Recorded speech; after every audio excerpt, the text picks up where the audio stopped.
வாங்க மக்கா வாங்க.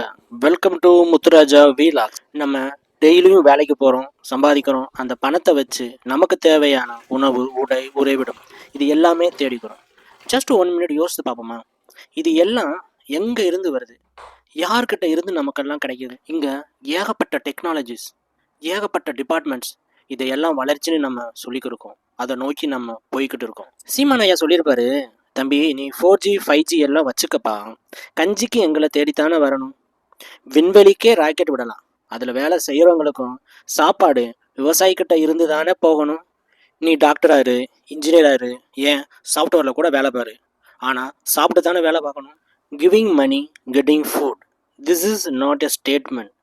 We should not use this kind of statements at any cost. இந்த சமூகத்தில், அதாவது நம்ம சமுதாயத்தில், டாக்டரோட குழந்தை டாக்டராக வரணும், ஐஏஎஸ் ஐபிஎஸோட பிள்ளைங்க ஐஏஎஸ் ஐபிஎஸ் ஆகணும், இன்ஜினியர்ஸோட குழந்தைகள் எல்லாரும் இன்ஜினியராக ஆகணும், ஏன் ஆக்டரோட குழந்தைகளும் ஆக்டரோ டைரக்டராவோ ஆகணும்.